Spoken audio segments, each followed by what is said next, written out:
Picture's not on. Meeting's like you made? Yep. I guess we're live. The joys of live web streaming. Good evening. Welcome to the latest episode of Drupal Nights. Here at BioRAFT, we try to keep our fingers in with everything that's going on in the Drupal community.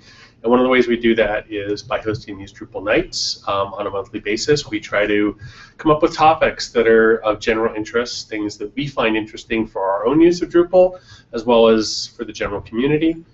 And tonight, I'm very pleased to introduce Chris Pliakas. I worked with Chris at a former employment place and got to see his growth in the Drupal community, and he is absolutely awesome, and I'm really looking forward to his talk tonight on how to get off the Isle of Drupal, which is an interesting topic and is becoming more and more important as Drupal gets bigger and starts to reach into all of these other amazing things.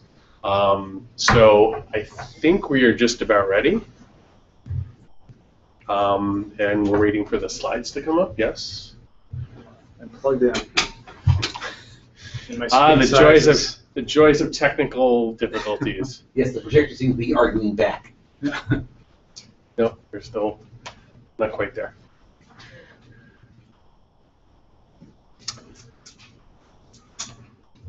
We are just about hooked up. All slides will be acted out in pantomime by 7 There we go. Awesome. All right. So without any further ado, Chris Pliakas of Acquia, and I'm sure he will be glad to talk about this awesome topic. You can stand somewhere in here, and I'll tell you when you hit the spot. So cool. So I left my remote at home, which is awesome. So I'm going to have to figure out how to. Excellent. We have spares of everything. I Wonderful. promise. So that slides out just like that. Great. Thank you very much.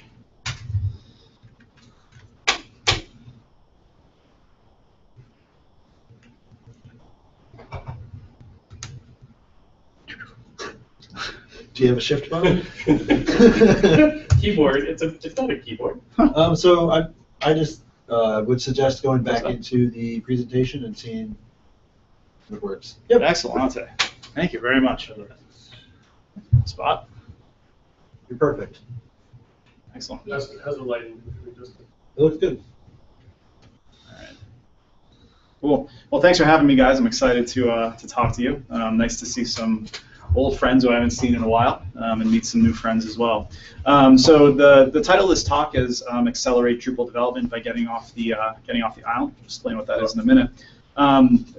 Quick agenda of what I plan to talk about today. Just give a quick overview of who I am, why I'm talking to you today, and then, since the spirit of this presentation is to improve our development velocity, talk a little bit about what slows us down, and dive into that a bit. And then I want to talk about a technique that I call Drupal second development, something that my engineering teams have been doing to some success. We treat everything as an experiment, so I'm not going to stand up here and say this is the only way or the best way, but I think it's one way, and it's kind of interesting, and we've definitely had good experiences with it. Then I want to give an overview of some tools and techniques for us to use that when we leave this room, you can experiment with some of these things and hopefully bring it to your development practices. And we'll end with some examples and hopefully have some discussions, so you can ask questions and call me on my bullshit. So, I've given this talk a couple different times, and to be honest, I've given it different ways. It's a very tough topic to talk about.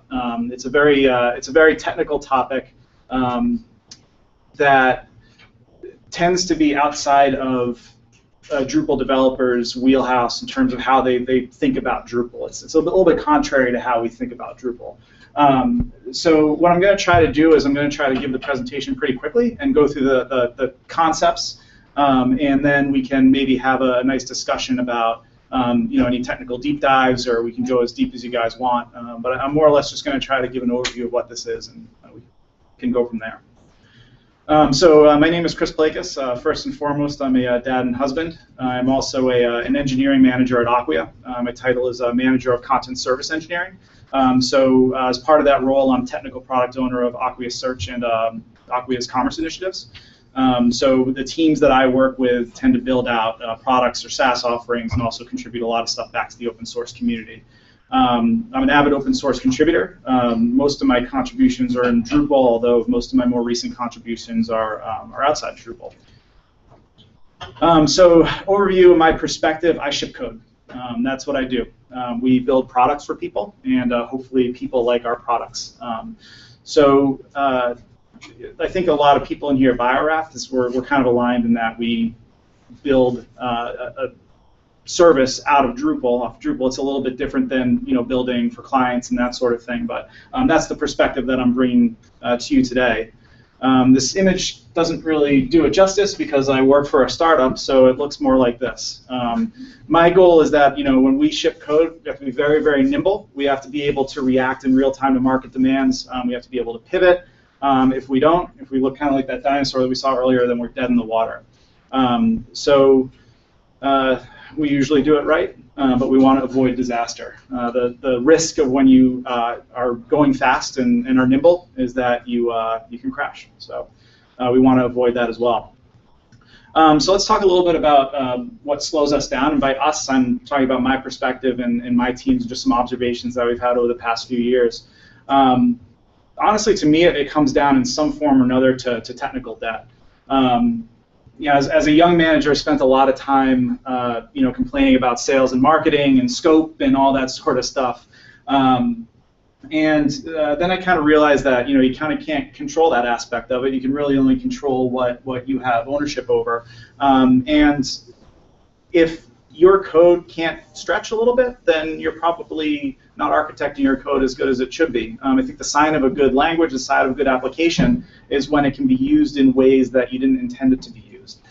So instead of kind of fighting that, embracing it, and trying to figure out how to build products that can do things that might not be within scope of what you originally intended to do. Because after all, it's about being nimble. It's about reacting to the needs of the people you're building the software for.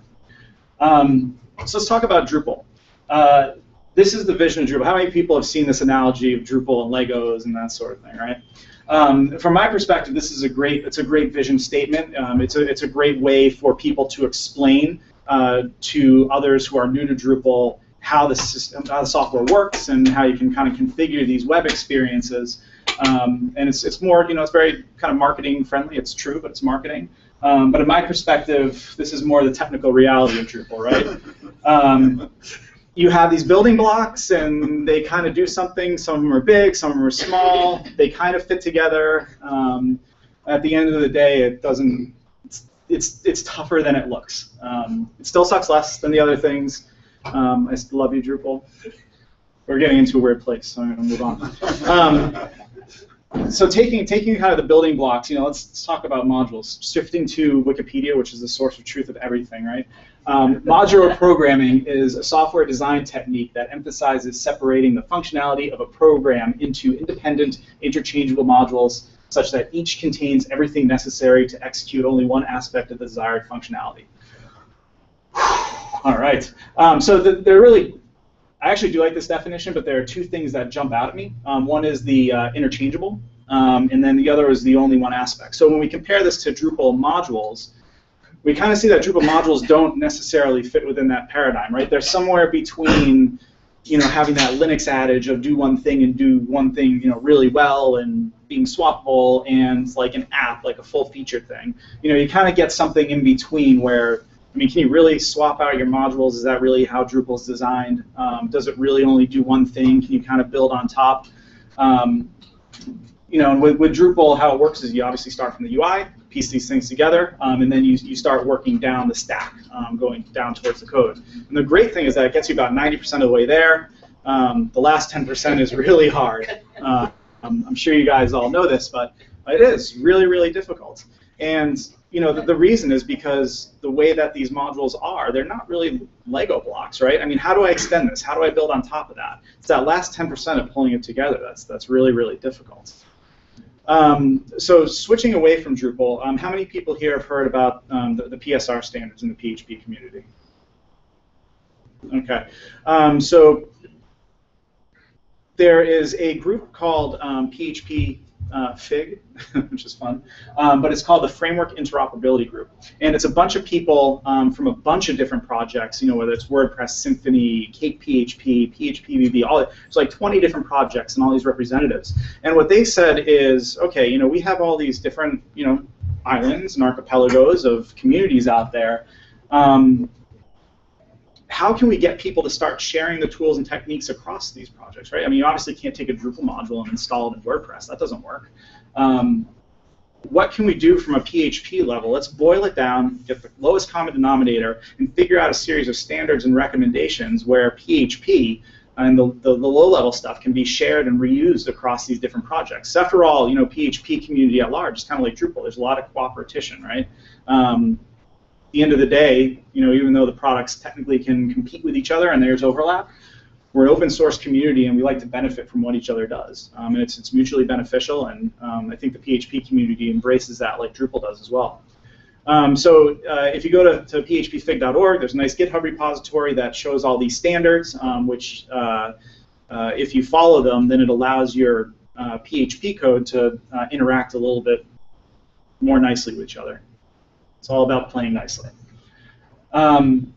So once these standards started emerging, then there started to be this community similar to Drupal modules of independent, platform agnostic, standalone little PHP applications, right? This might be like a logging library. It might be an image manipulation library. But it's just a kind of a code packet that adheres to these standards that plays nicely with others and can build upon its dependencies and that sort of thing. As you can see here by this graph, it's kind of hard to see the numbers, but there's approaching 25,000 packages. So when you compare that to Drupal modules, it's a lot, right? So the PHP community is starting to rally around this, and it's kind of like a Drupal trend. It's going up. So there's a lot of things that are out there outside the Drupal community that can give us some pretty cool things. There's a tool called Composer, which allows you to install these packages and all of its dependencies. So the way that these things work together, they're very much like Lego bricks. You can build on top of each other, and that does get challenging if you want to do it manually. Composer allows you to say, install these packages, and it's very sophisticated. It will check the versions and will install the dependencies, and it will register something in PHP called an autoloader that allows you to use the classes that are inside of these libraries. So it's a really cool tool. It's very sophisticated. It started getting popularity around 2010, 2011. It's been a real game changer for PHP. Drupal 8 core actually pulls in its dependencies and manages those via this Composer tool as well. It's not something that Drupal developers have to be aware of, but that's what Drupal core team uses to manage all these things. So it's a pretty cool tool. How Composer works is, in your project, you have something called a composer.json file. So the JSON file is obviously JSON, right? JavaScript object notation. And Monologue is a package that is a great logger. It allows you to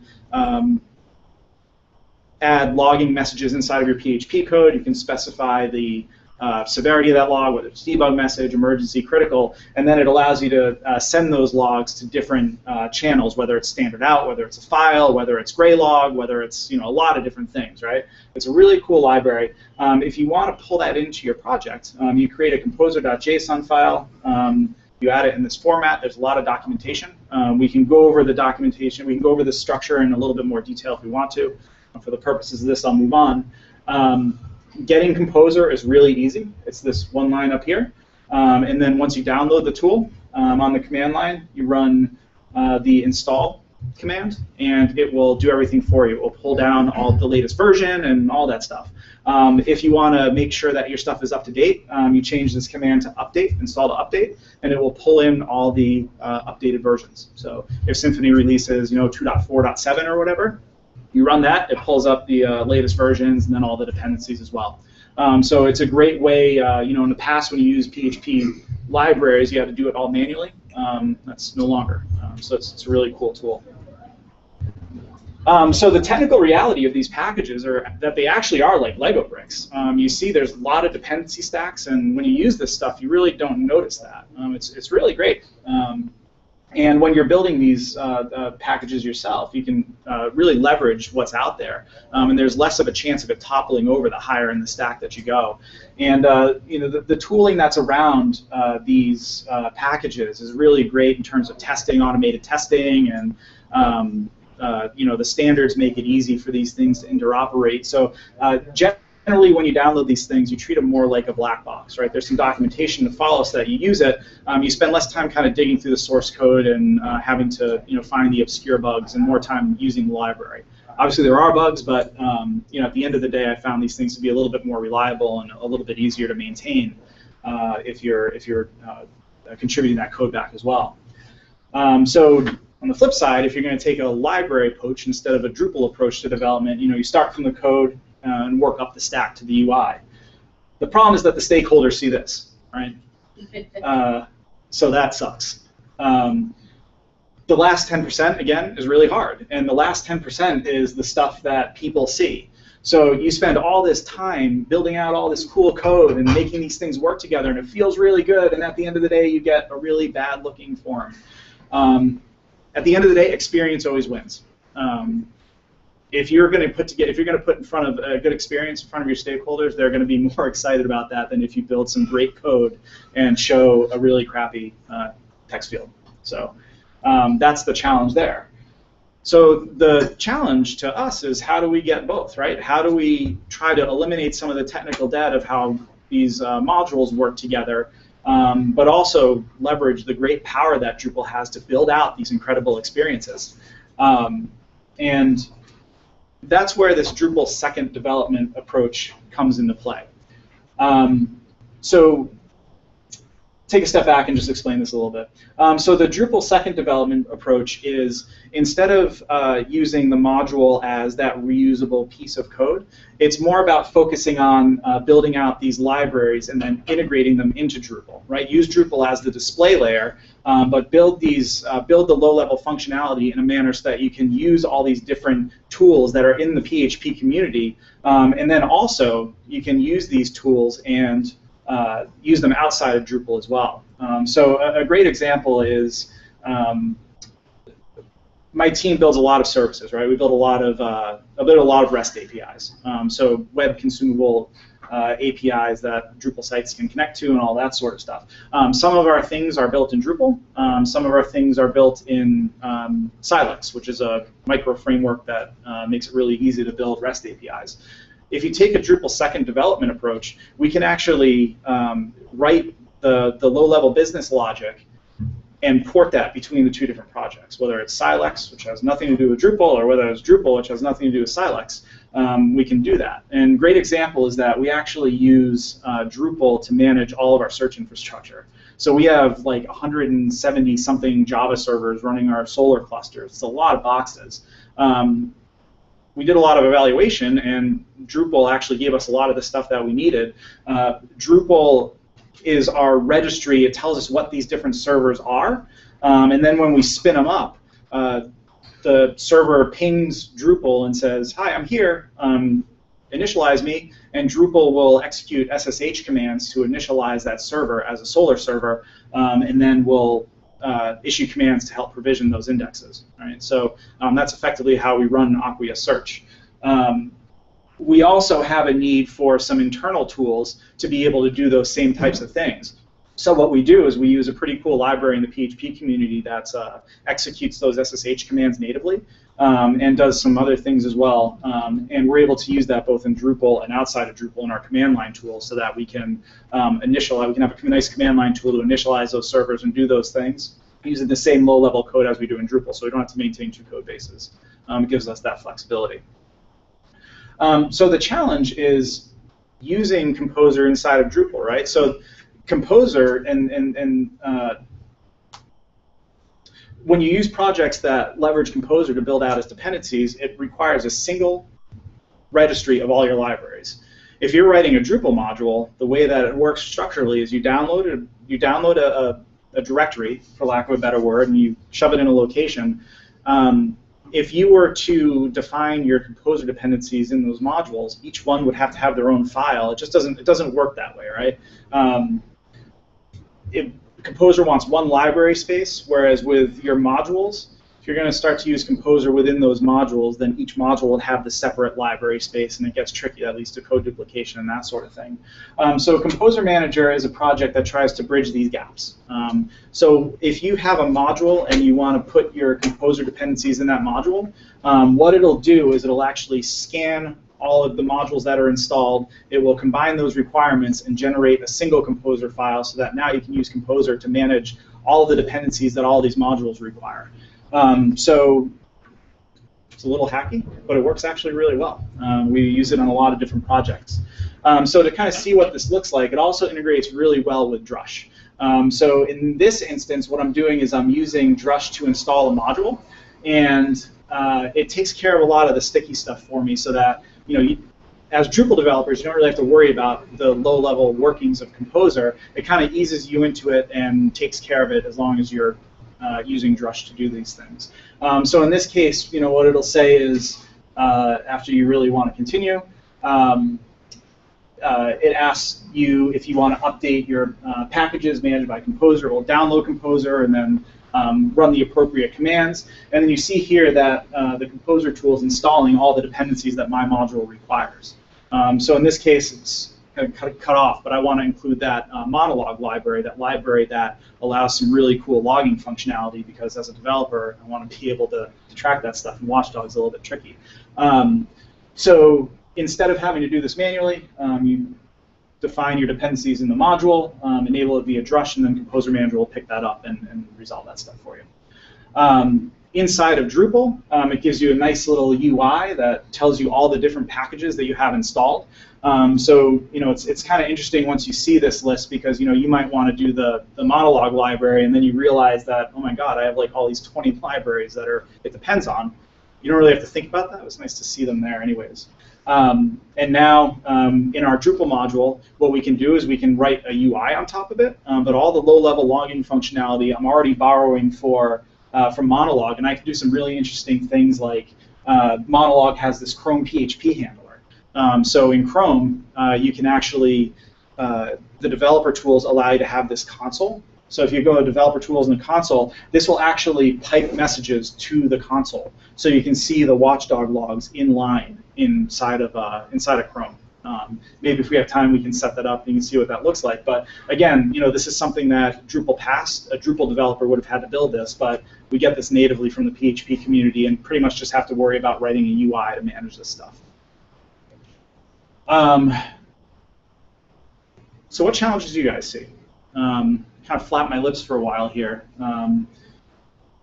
I'm really into this, so I don't see the challenges, and I want to understand what you guys don't see or what you see. How do you know what functionality that you could download a module in Drupal for? Mm-hmm. How do you know when to look towards the packages instead? And how do you evaluate benefits and drawbacks between the two? The approach that you are very comfortable with versus this new approach that's more challenging because it's new to you, but maybe has better fits. That's a great question. So the first thing that we do, obviously, when we evaluate code, right? So we have the whole whether do you write code or not is a big discussion. It's probably outside the scope here. But the first thing that you do is you say, okay, what problem do I have to solve, right? The next thing you do is say, okay, what else? What exists out there? Our current workflow is that we go to Drupal.org and see if there's a module. Right? That's still valid. But there's also a place called Packagist, packagist.org, where you can actually go and do a little bit of searching as well, and you can see what libraries exist. So at Acquia, we use a lot of Amazon Web Services. There are a lot of modules that connect to AWS. But what we can do is if we go to Packagist and we take that Drupal second approach first, we can do a search, and you can see that Amazon actually releases this standards compliant client library that interacts with every single one of its services. So instead of having to have a Drupal developer write all that code and then be dependent on that module, what we can do is we can take that client library and then write a small wrapper module around that. The cool thing is, the way that Composer works is that different modules can now use that same library space.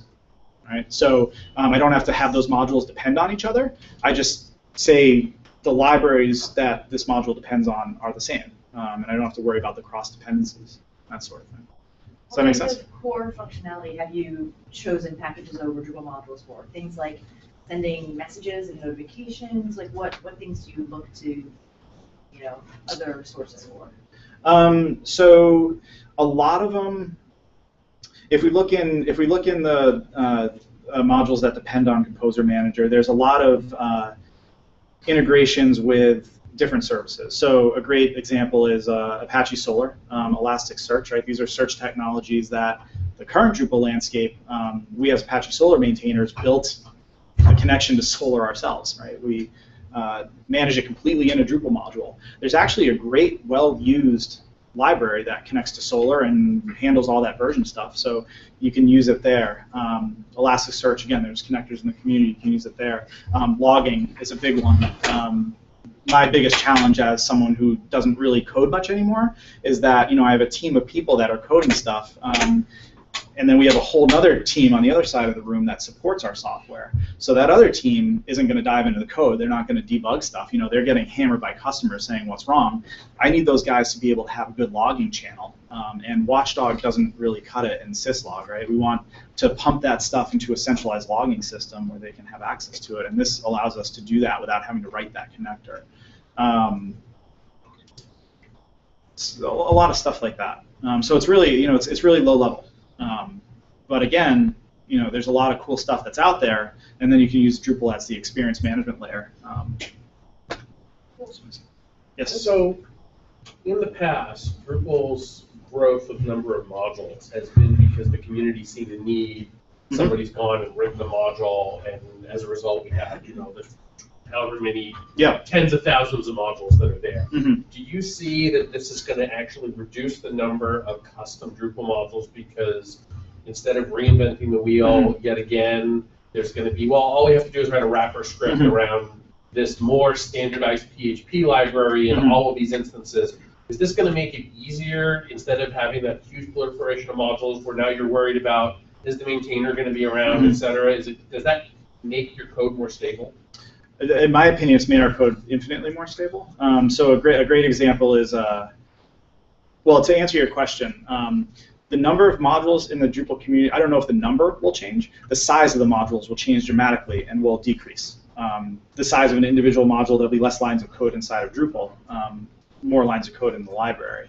There'll probably be, from people that kind of adopt this technique, I actually see that they write a little bit more custom modules. But again, the custom modules are tiny, and it's all about pulling the stuff in and wrapping where you need, and leveraging the stuff that's already there. When I kind of introduced this to Acquia Search, we use Git for a lot of deployment stuff, right? We have this platform called Acquia Cloud that you commit to Git, and it deploys Drupal code. Our platform actually extends beyond Drupal, and our entire search infrastructure is managed on the same platform. So when we change configurations to our Solr servers, we actually commit them to a Git repository, and then our platform will send them out. The Drupal side actually generates those configuration files, and then we wrote a module. We wrote a package called Git Wrapper that wraps the Git command line binary, which actually is really tricky to do in PHP. It seemed easy, but it was not, which is why we wrote this thing. And our experience has been, we actually do this multiple places. We do this in Ruby code. We do this elsewhere. The fact that we wrote this open source project and contributed it back out to the community, what we found is that the majority of people who adopted it were not in any way related to Acquia and were not in any way related to Drupal. And most of our contributions come from people that are using like Laravel or something else, but we're benefiting from it. And the level that it takes to maintain it is far less. I maintain a lot of Drupal modules. It's hard to maintain them, and I have to start giving them away because I'm not a very good maintainer right now. But I can still maintain a lot of my PHP packages because it doesn't require that at that time. So, just my experience, though. So it sounds like there is less tendency somehow in that 25,000 packages libraries to duplicate what others are doing than we have with our modules. And if that is so, why do you think that's the case? I would actually say that's not the case. And a great example, again, if we go back to the logging frameworks, going back to that Wikipedia message, if we can remember that far back, the cool part that said was interchangeable. One of the PSR standards is about logging. It says if you're going to write a logger in PHP, implement this interface. These are the things that you have to do. So monologue is just one of many logging packages that implement this, and that makes it truly interchangeable, right? Because you write your code according to that interface, or you use it according to that interface. The benefit of that is I differ in the Drupal community a little bit in that I don't think overlap is bad and competition is bad. What it allows it to do is it allows the clear winner and the best one to rise to the top. And I think that's generally what happens in that, there's a lot of overlap, but the best ones tend to rise to the top, and then it's, a clear winner emerges, and then the other ones kind of fall away. So that's my opinion. What do you think about with packages, some of the kind of big questions that we usually have when we're evaluating? I mean, adoption and kind of the longevity of a particular module is one.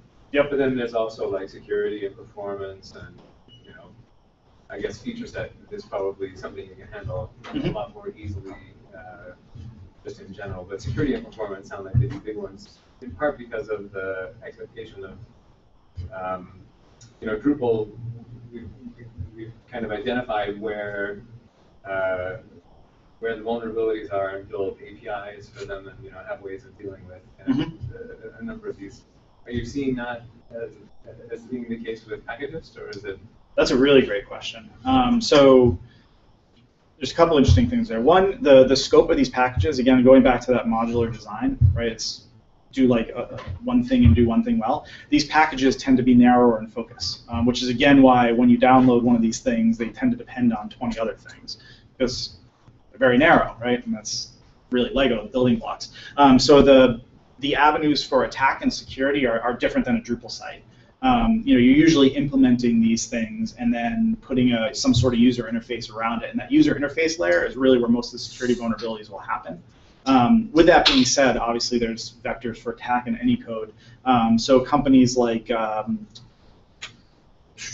Sensio Labs are releasing products that work with open source tools that are similar like what Insight does with Acquia or like the Drupal security stuff where it will monitor security issues that are reported and then provide like badges that say whether the thing is secure, and then you can run your package list against their service and it will tell you if you're running any insecure modules and that sort of thing. So there's actually starting to be a community that's built around that, but the attack vectors are probably mitigated a little bit more than they would be in a module because they're not really, again, you're working from the code and going up as opposed to starting with the UI.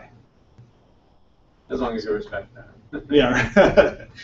Yeah, but the cool part is like there's a lot of, in the PHP community, there's like this badge culture, and I love badges. They're pretty colors and they're nice. But they'll tell you things like, okay, what percentage of my code is unit tested? So like Git wrapper, like we achieved 100% code coverage. That means that every single line of code is touched by a test. And there's tooling in the community that allows you to say, okay, I'm going to run my test, tell me what the percentage is, and then it gives you a nice little badge that you throw on the project page. Same thing with Sensio Labs. They provide a badge that you send your stuff to them, and then they give you a badge, and the badge dynamically updates on your project page based on whether it's what its metrics are. So there's a lot of tools that are geared towards developers that give you senses to the health of the project, number down, all sorts of things. So for what it's worth, your Git wrapper, I was just searching for ways of getting content from Drupal into Git, and your cool. Git wrapper came up first on the packages. Oh, nice. Excellent. So we're going to have a conversation. Awesome. Yeah, excellent. Okay. You guys want to know anything else? Yeah, Yes. an example would be nice. Very curious to see how you do it. So Okay. evaluate Do we- something. Do we have internet? Do you want a live example? Well, you can. I've got a question though. Yep. So one of the things that's been kind of the hallmark of Drupal for the longest time is that idea of everything's nodes, etc.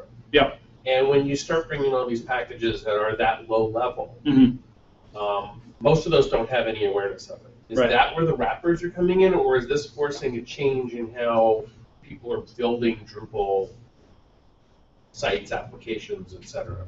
Yeah. So how much of an influence is this having on people building Drupal the way they used to build Drupal? I don't think it changes too much because the that last 10% is all about like the content management and the configuration stuff, right? And that's what Drupal really does. That's what Drupal has in spades. So you tend to not want to get rid of that, right? You tend to want to use nodes and that sort of thing. But the functionality that these things tend to attack are not. It's not like it would introduce a different node system or how you store content, right? It might give you the ability to store content in different places. So a great example is that DynamoDB, right? I'm like a DynamoDB fanboy. Love that service. It's a little bit tricky, but anyways, it's a great data store. It's a great high performance, high scale data store for things like maybe sessions or maybe watchdog logs, some cache entries, all that sort of thing. This allows you to write that connector more easily because there are things in the community that connect to that service already. So you're not really fiddling with Drupal's core competencies, but you're able to augment them. How much is there online now for resources for a programmer that wanted to get into working with Drupal in this way, as opposed to just using modules? Yeah, so that's a great question. A lot of it is really, if you want to use the packages or develop packages in that way, a lot of it is object-oriented PHP development, right? So you don't really have to learn a system. You have to learn just the object-oriented paradigms, and then the PHP standards are things that you follow, and they're great kind of scannable, programmer-friendly scannable documents that you can say, okay, is my code adhering to this? There's actually great tools that you can say, okay, for coding standards, you run this coding standard tool, and it not only will identify it, but it'll fix it. It's pretty reliable. It hasn't broken my code yet. Only I break my code, and I do that often. So the challenge is that it's PHP. I'm using the tools in Drupal. There's a lot of documentation on how to do it and best practices. So on the project page for Composer Manager, it'll tell you how to use it, how to configure it, why it's configured a certain way, what the challenges are. So it doesn't lie and says it does everything perfect. It says this is where we don't do anything perfect, and this is why, and these are the challenges, and watch out for them. So that's the best answer I got for you. So the answer is no. Yes. So there's not like one place a person could go who's into Drupal, works with modules, has done some development, and can go, oh, I really don't need this full module. I could just use this library and this wrapper and do this. That's interesting. I think I'd like to dig into that use case more. Maybe we can do that kind of after, because I want to get your perspective on this. But what I'm noticing is that there's a lot of modules that are kind of depending on it or deprecating themselves. Like there was a Guzzle wrapper. Guzzle's a great library that makes HTTP requests. It's awesome. And there was a Guzzle module. And then they said, we don't need the module anymore because there's this thing called Composer Wrapper. Just do this thing and you got it, right? You don't need a module to do this. Right. So what I try to do is I try to do a search every week and search for Composer Manager and try to throw stuff on the project page so you can see what's where the integrations are. I mean, there's a list of like 27 modules that are integrating with it right now. I don't have the other stuff that says like here are the deprecated ones, but I do my best. But so to see how to integrate it, you can look at those modules. There are working examples, yeah. But there's nothing in the examples project with this yet. No, there's nothing in the examples project. That's a really good idea, actually. Great idea. Yeah, I think it's got to gain a little bit more popularity. So still That still was my experiment. other question: how to talk this up or give people a clue that this is something you need to look at. Put your Drupal Nights site. Yeah, absolutely, right. You can watch my ugly mug. The module's prettier than I am. So. So I also wrote a blog post about this, and that's linked at the bottom of the tonight's page Yeah. for this event, so you can have access to that as well. Yeah, that's a good Slides point. and video. Yeah, it has some screenshots and gives a little bit of a walkthrough as to this is how you use it. It's developer focused. But. I ask because I know some developers who just are just delving into, I'm gonna write a big complex, custom module for this client that I'm working with. I'm like, it has to be something better than that. Yeah, yeah. Because the problem with Drupal modules is there's a lot of Drupal modules, right? Yeah, I don't want it to be like WordPress, where you go in there and it's like, there's and like how, 5,000 photo gallery. Right, and how many of them are good? Yes, and how many are good? Right. And how many am I going to install many are that it's going to ask me to pay for it? Yeah. So, yeah. That's the best answer I have for you. Yes, Mike. So one of the interesting things about this is it feels like as time's gone by, right, that more and more stuff's been pulled in the fore. Yeah. And maybe this would change that direction in the future. That some of those things that might have gotten pulled into it in, let's say, the 9 time frame, down well down the road, might be handled by some of these really targeted external libraries, and the ability to pull them in as easily as you can with this method. Yeah, right. Well, I'm hoping, so this is a bridge. The method, the module's a bridge. I'm hoping that's a bridge to a better solution that's more tightly integrated with core. There just isn't one yet. There are a couple of projects, but they're not there. So the goal would be for module developers to be able to integrate those packages as easily as core does. So yes, it gives Drupal the ability to. It almost gives Drupal the ability to be like a curator of great content, of great code across the web, which would be awesome. I mean, Drupal provide you can throw all this code together, but again, you don't want those text box, right? You want the guidance that Drupal has and the content management capabilities, configuration management capabilities. This just brings that other stuff, that low-level stuff, there, so that you can really focus on the experience and focus up the stack.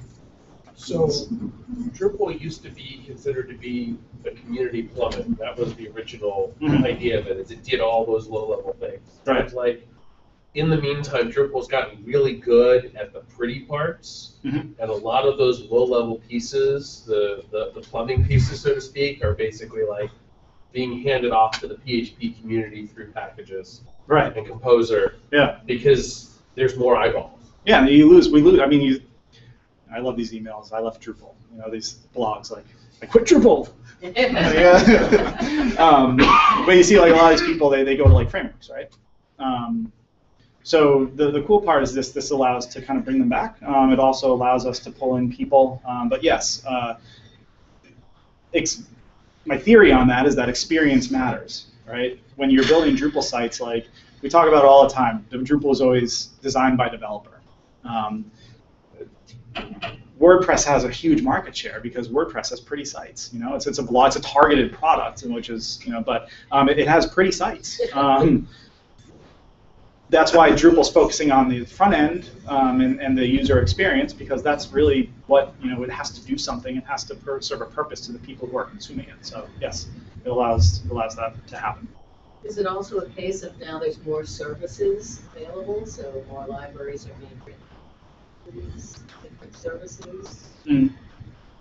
Which services? Different, like using like the Amazon services. Oh yeah, there's always coming up with new services. Right. So yeah, I mean, think if you're maintaining a service, right?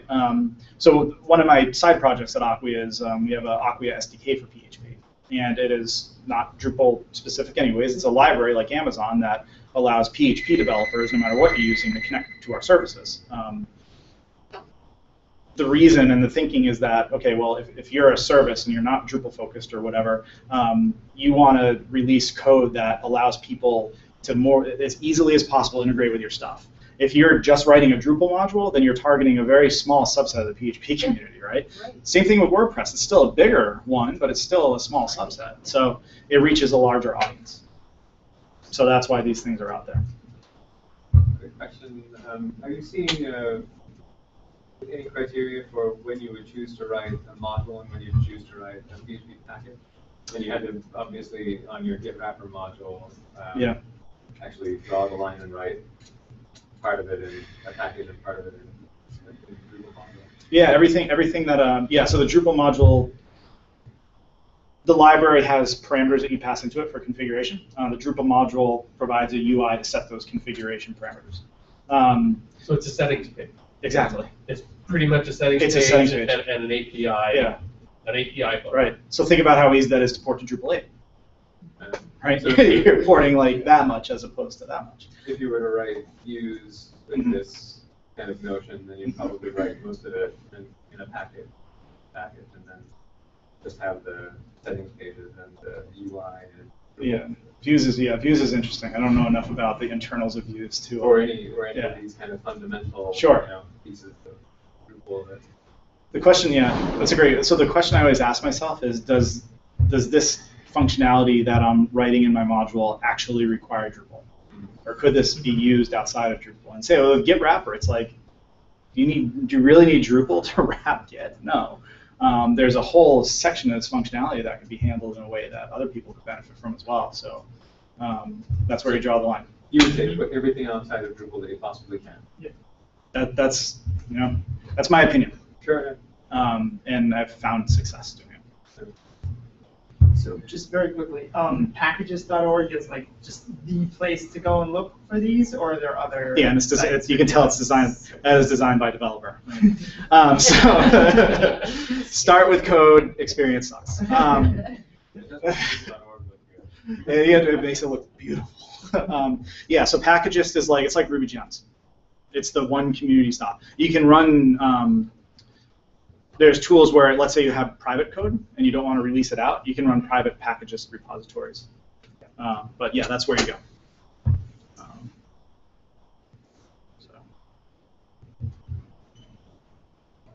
I believe there's a hard line for internet that Dan can pass to you. Okay. So I'm actually streaming off of it. However, we do have Wi-Fi that works. So Cool. yeah, sorry, I'm streaming the video directly off the hard line. How do you switch back to your normal desktop? I don't know. It's Mac.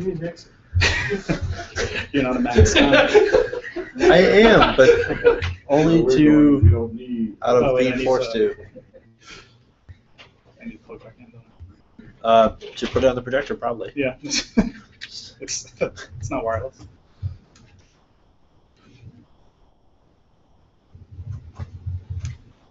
It goes off the screen. That's fine. If I can. Oh, No. okay. What? To our online viewers, please hold. There, no, we're not broadcasting that. No. Training WTF. Yeah. The online viewers, they know what it is. That's right. If you were here right now, you could have had a nice dinner of falafel or chicken shawarma or lamb shawarma. So this is why you should come and see our live presentations and not just watch them on YouTube. There you go. Cool. Now back to our regularly scheduled broadcast, already in progress. Food and beer. So I'm not sure what you want to see. Dazzle us. How about Git monologue? Monologue. What was the one with the Chrome plugin? Was that monologue? Yeah, that was monologue. Let me pretend that I don't have that.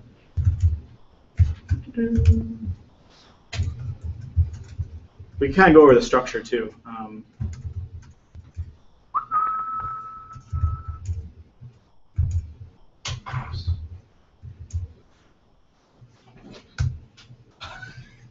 Whoops, the CDRM. The joys of live demonstration. So I'm just cleaning up some stuff here.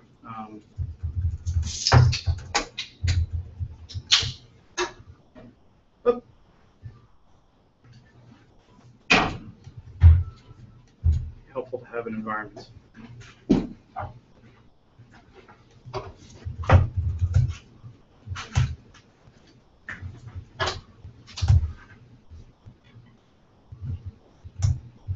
Okay, we're starting in a minute. Just ignore this stuff.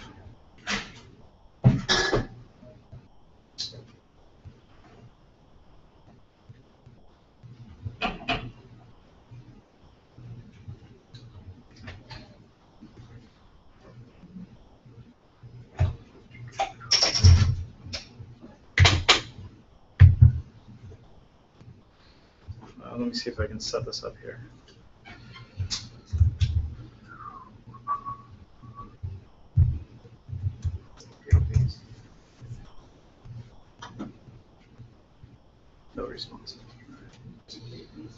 fonts. Getting more. All right. I love it. We've never had it fresh. Yeah. You're the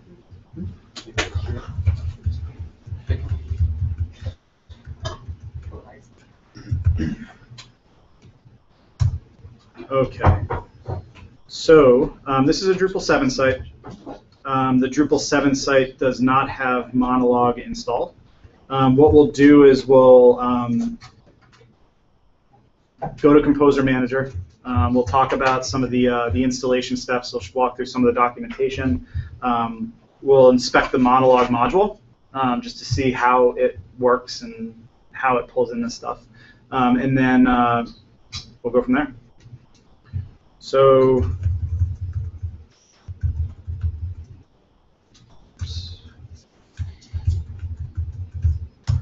So the Composer Manager project is a module like any other module. You download it and enable it. On the project page, these are the integrations. So you can check out some of these modules and see how they work. One that jumped out at me that I forgot. One of my first modules in Drupal was called Search Lucene API, which has been long since deprecated. But with Composer Manager, now they're able to pull these things in, and now there's actually 2 projects. So You've been obsoleted. I've been obsoleted twice. You've meta taking care of it. Right? Yeah, right. Yeah, cool. So anyways, you download and install like any module. The documentation is in Markdown format on GitHub, but it gives you installation instructions and then usage for site builders. So if you're building a module and you want to pull in these dependencies, this is how you do it. Best practices, all sorts of stuff. How you put your stuff in code. I'm not going to go through this detail, but I just kind of want to show you that there is documentation and there is a little bit of help if you want to get started here. So next one is Monologue. So this is the Drupal project page. Effectively, it is UI stuff, right? Managing settings. I'm going to check out the project page on GitHub. So if I scroll down here, you see these are the badges that I was talking about. You see it's been downloaded 4.6 million times. Gives you stable stuff, so it's build is passing. So like these things are being used, right? Tells you the standards that it implements. So in this case, if I go to PSR 3 standards, this will tell me as a developer how it is supposed to work. So how I can use it.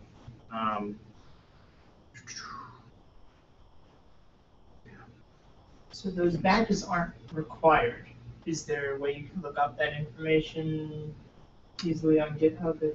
Say that again? Like the download badges are based on the download on packages. Yes. And someone has to edit their README to show the badge, and so not every module, every package is going to have that. Right. If they don't have that, is that like a sign that they have downloaded a lot, or can you can just look it up on their packages page and find out how many times they've been downloaded? Yeah, it'll say in packages, but that's a really great question. I guess I have a project called PHP Project Starter that will set up your project and give you all those badges because I'm a badge freak and I like to have badges. But yeah, no, so it's with the normal. With the PHP community, there are conventions that you adhere to that, if you're an avid Drupal developer, you look for things.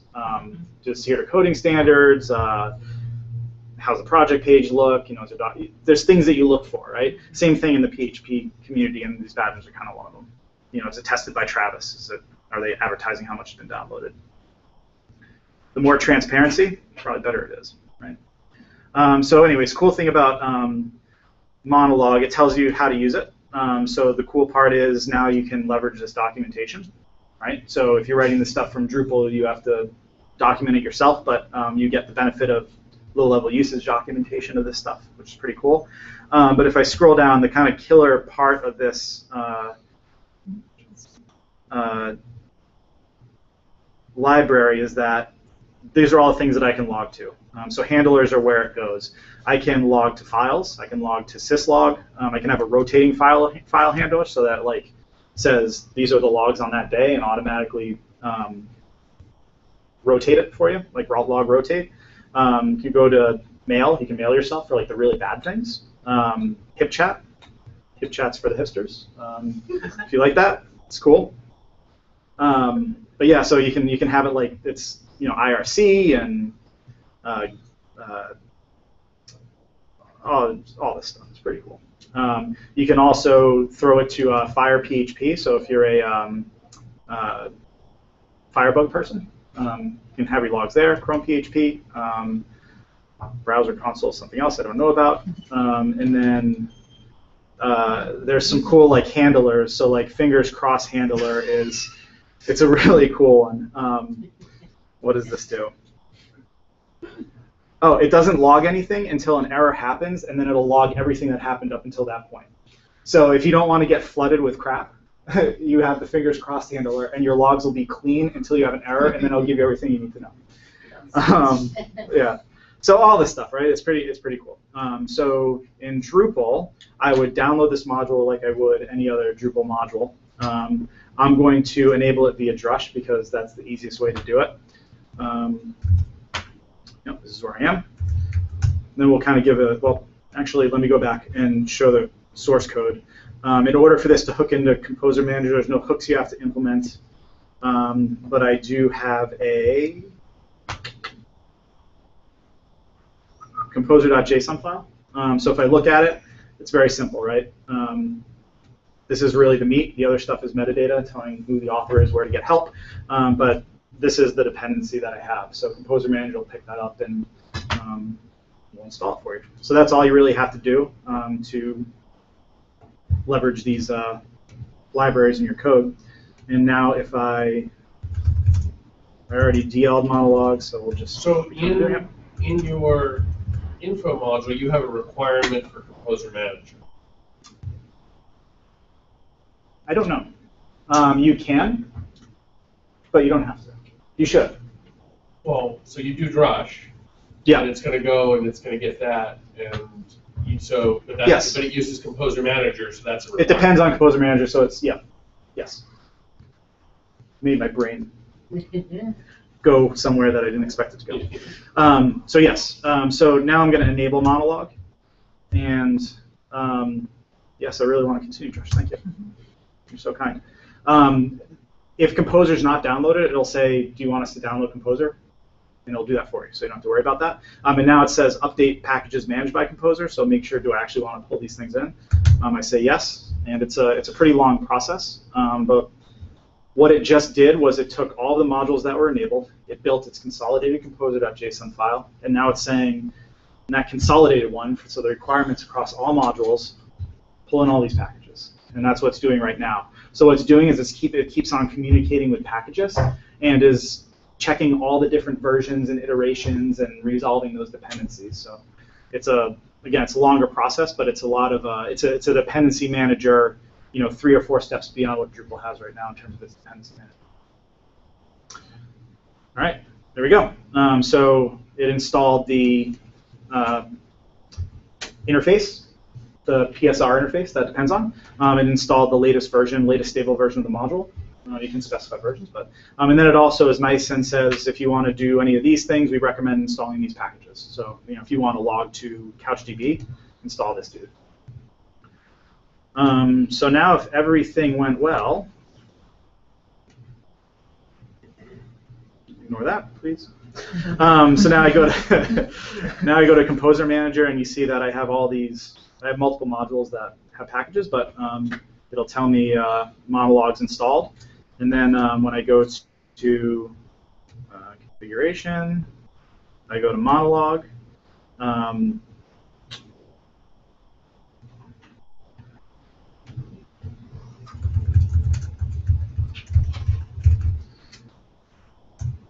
Don't install just the framework. You've got to install the UI component.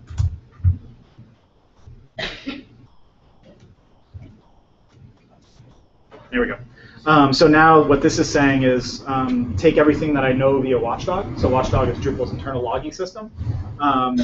You can have logging profiles, production and development. Say, we'll say I'm in a development environment. Go to my profiles, I have development. Now, right now what this is saying is pipe it to a log file. I can configure the path of that log file. So in this case, it's public directory monologue Drupal log protected via htaccess, but that's where it is. We'll inspect it. Also pipes it to Chrome PHP, and then it does both. Yeah, it can do both. It does, so you can split automatically and have it handled by multiple things. And what you can even do is you could say, I want an error log file. I want an error log file. I want a debug log file, and I want this. So with monologue, you can specify the minimum log level that will go to that channel, and then it kind of bubbles up. So this allows you to do the order in which that bubble happens. Again, all this is documented on monologue's page, so I don't really have to worry about that. You kind of can go there and figure out how it works.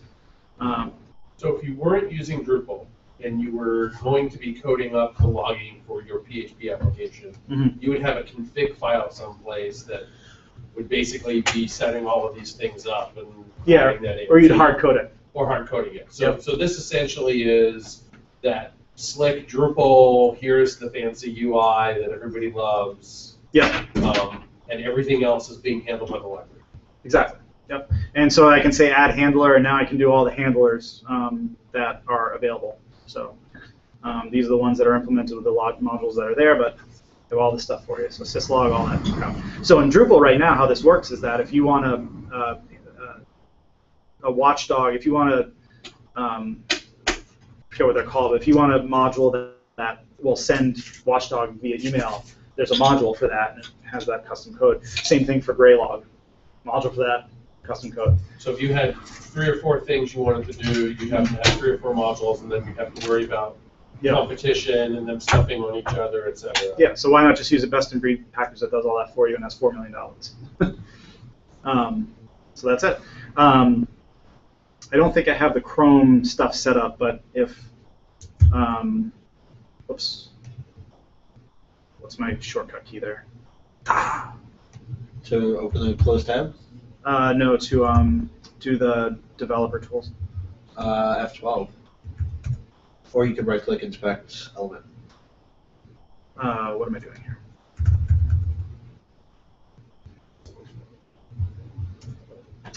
F12? Should be. Nope. Oh. In F12.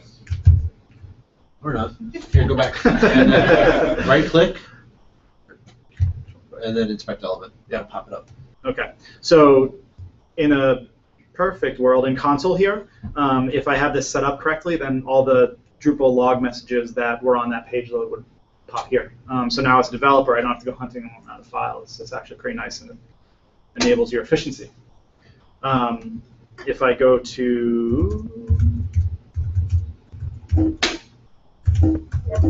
oops.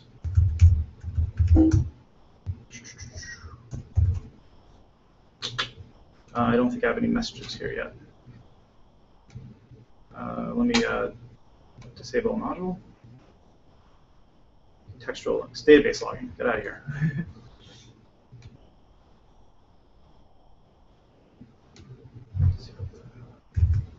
Yep. So now, yeah, it's in a file. So you can tail that and cat it and change the formatting if you want and make it machine readable. But it's nice. I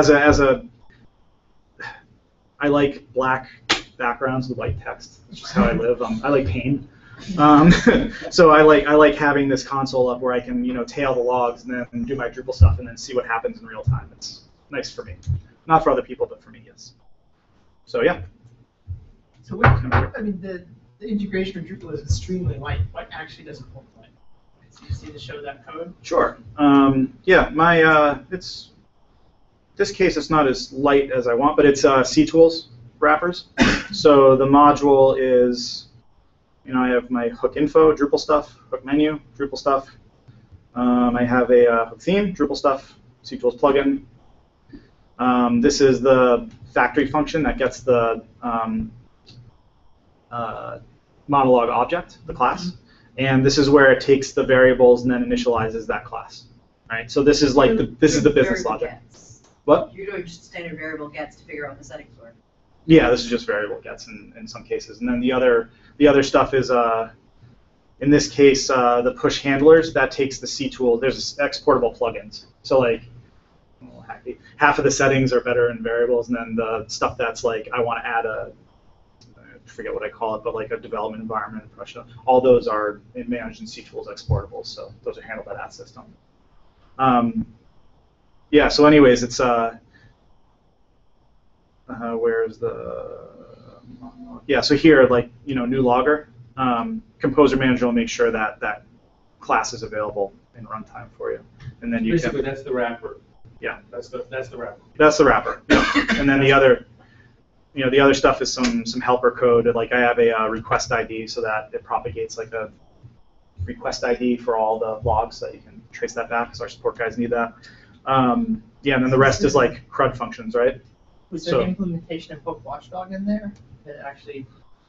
Yes, that's another module. That's the monologue logging module. So in this case, what I wanted to do was like for what we call the governor. It's the Acquia search governor. That's that Drupal site that manages all that other stuff. We control it. We don't release to clients, so we just use the monologue calls directly. We don't need to hook in the the watchdog stuff. But if we do, that's what the monologue. Yep. Okay. And then in this case, it's menu theme hook watchdog. There's a couple lines of code there. So. Beautiful. Does that give you enough code? You want to see? Yeah. Yeah, and then if we want to go to like Git wrapper, like that's super light.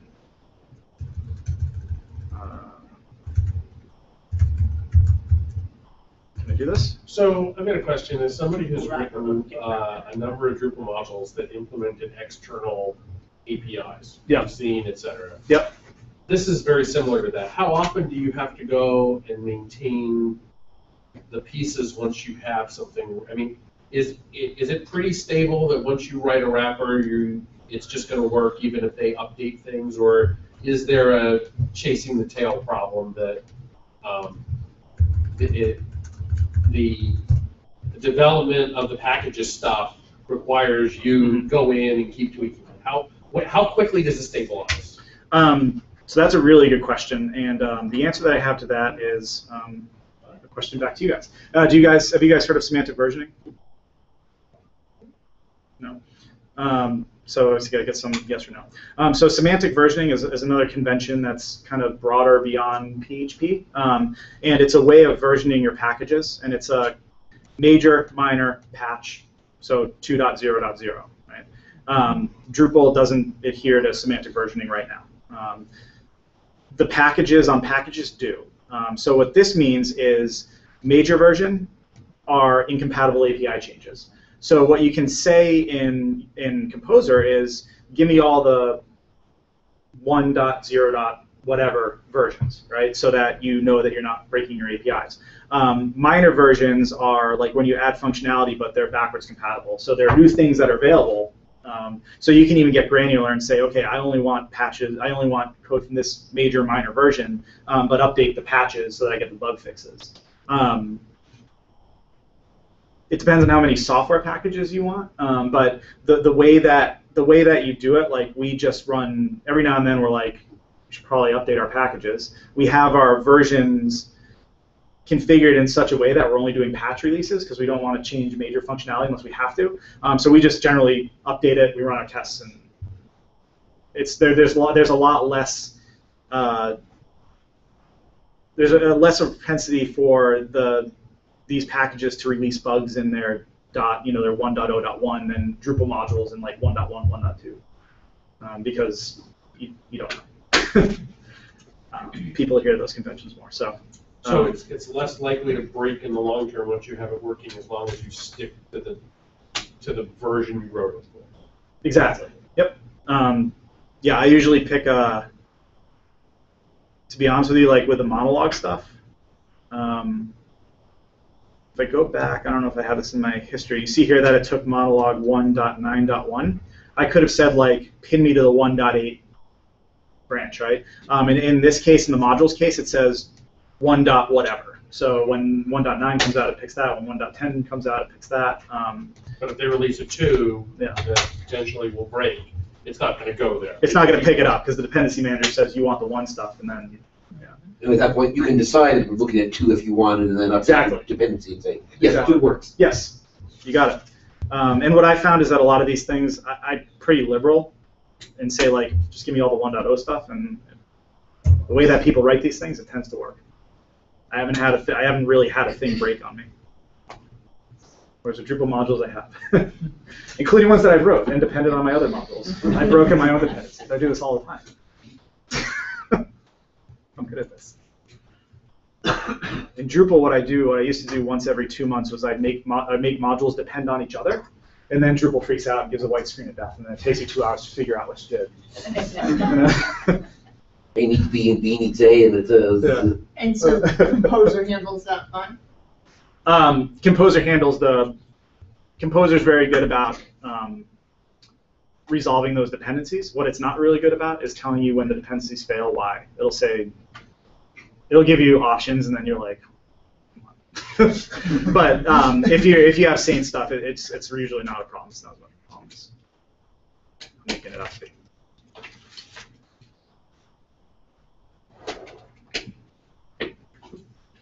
That's a good questions, guys. So, do you think this is likely to become the direction that Drupal goes in? Or do you think?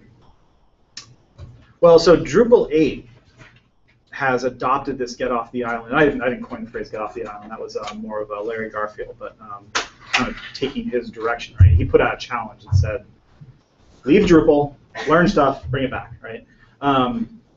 If you look at Drupal 8 and the amount of packages that they're bringing in, there's a lot of momentum for the general idea. I think as more people start to realize, like, once Drupal 8 gets released, people are saying, oh, well, Drupal 8's doing this, Core's doing this, how can I do this? And module developers are going to want to do that too. So it's kind of like this right now in Drupal 8, Composer Manager works for Drupal 8. So it's going to solve that need and get people on board. And my guess is that in Drupal 9 it's going to be much more commonplace.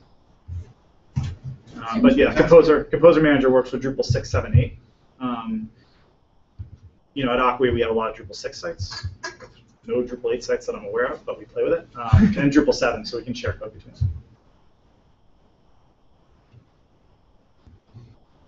All right, well, thank you very much for coming in. Thank you. Thank you, guys. Awesome questions.